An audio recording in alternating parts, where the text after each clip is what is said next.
Assalamualaikum warahmatullahi wabarakatuh dan selamat pagi saya ucapkan kepada Dr. Syukri selaku saya punya lecturer bagi subjek course ISPA. Baiklah, hari ini saya Muhammad Irfan bin Azlan Shah akan menceritakan tentang 3 balutan yang saya buat, iaitu balutan kepala, balutan lengan dan balutan tapak kaki. Baiklah, balutan yang pertama ialah balutan kepala. Saya mempersembahkan saya punya deklamasi video amali balutan kepala. Stres saya belajar. Lepas tu tak baca, tolong. Opi, dah boleh. Sakit tak? Ada saya. Kalau okey, ala-ala nak nanti jadi diaduk. Saya tolong balik terus. Okey, ni ada ikatan kepala awak ni. Semua mana awak sakit kepala. Tadinya saya ikat dulu kepala awak, nanti apa-apa saya rujuk kepada hospital. So, awak ke depan. Ya, ke depan kita buat kata kursi dulu. Kanan atas kiri. Kiri atas kanan.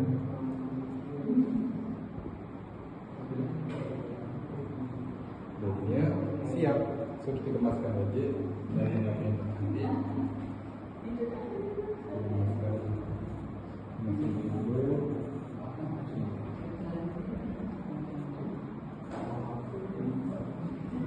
So Wafi dah boleh dihantar ke hospital.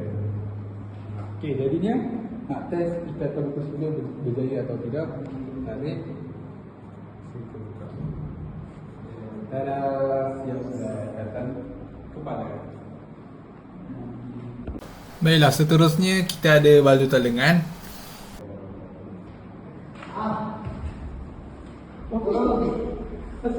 Kenapa awak kena awak?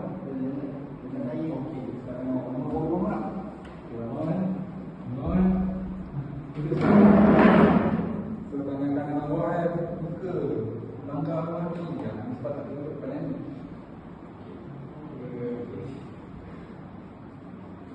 Ucuk kain andung melalui bahagian siku lengan mangsa.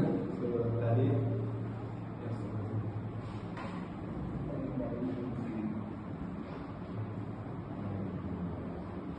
Okey, dia akan jadi macam ni, betul dia.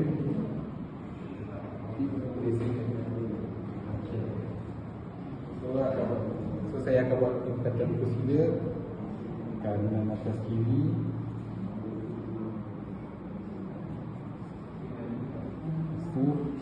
Kiri atas kanan. So kemaskan.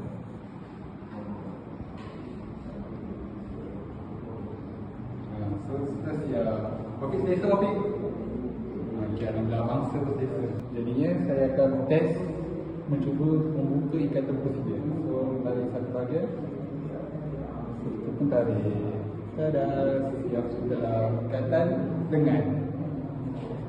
Dan akhir sekali iaitu balutan tapak kaki. Aduh. Awak kenapa ni? Tadi saya nampak saya makan di kursi. Okey tak? Tak rasa. Aku tak rasa kursi saya tahan. Jadinya anak-anak saya dah bawa kain andung. So saya dah ikat kaki awak. Siap kaki awak ni. Sekarang cuba letak atas ni. Okey, betul tak? Kalau kaki awak letak, ujung kain andung naikkan sehingga ke paras kaki mangsa.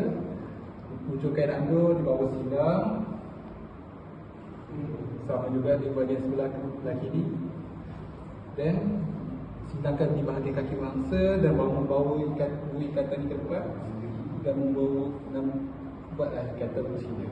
So kanan atas kiri, kiri atas kanan. So kemaskan.